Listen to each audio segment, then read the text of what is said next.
Evening বন্ধু বান্ধৱীসকল মা Padumi god ফাৰ্মৰ অন্য এটা ভিডিঅ'লৈ আপোনালোকক স্বাগতম জনাইছোঁ। আজি ৰাতিপুৱা আমি ৰেডি হৈছোঁ ডিৱৰ্মিং কৰাবৰ কাৰণে। সৰু পোৱালিবিলাকৰ যিহেতু আমাৰ যথেষ্ট মানে নতুন পোৱালি হৈছে, সিহঁতৰ প্ৰায় 15 দিন কমপ্লিট হ'ল, প্ৰায় নহয় 15 দিন কমপ্লিট হ'ল। আজি আমি সিহঁতক ডিৱৰ্মিং কৰাম। ডিৱৰ্মিং কিন্তু আমি ডাক্তৰী মেডিচিন দি নকৰোঁ, আমি ডিৱৰ্মিং কিহেদি কৰাম মই দেখুৱাই আছোঁ বাৰু আপোনালোকে চাই থাকিব ভিডিঅ'টো। এয়া হ'ল চিৰতা তিতা, মই যোৱাকালিয়ে ভিজাই থৈ দিছিলোঁ আৰু এতিয়া হেৰি কৰি লৈছোঁ, চেকি লৈছোঁ কাপ এটাত। আৰু এইটো এটা সৰু চাই পোৱালিবিলাক যিহেতুকে সৰু চাই এটা চিৰিঞ্জ লৈছোঁ। এই চিৰিঞ্জটো দি মই প্ৰায় 2-3 চিৰিঞ্জ খুৱাই দিম। এইটো বেছি ডাঙৰ চিৰিঞ্জ নহয়, এইটো 2.5 ml প্ৰায় 10 ml মান খুৱাই দিম মই কেইবাৰমান। আৰু মানে আমি কিয় মানে সৰু পোৱালিবিলাকক ঘৰুৱা মেডিচিন প্ৰিফাৰ নকৰোঁ, পেলুৰ ঔষধ খোৱাৰ পিছত সাধাৰণতে দুৰ্বল হয় পোৱালিবিলাক, কিছুমানৰ লেট্ৰিন হয়।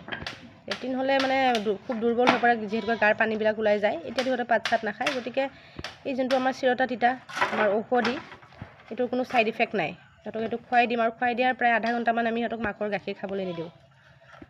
তাৰপিছত কেনেকৈ খুৱাওঁ বাৰু দেখুৱাই আছোঁ। এয়া চিৰিঞ্জেদি মই ভৰাই লৈছোঁ। এয়া বিজয়ে পোৱালিটো ধৰি আছে, মই খুৱাই দিম কেইবাৰমান। এনেকৈ আজি মই গোটেইখিনি পোৱালিক মানে খুৱাম।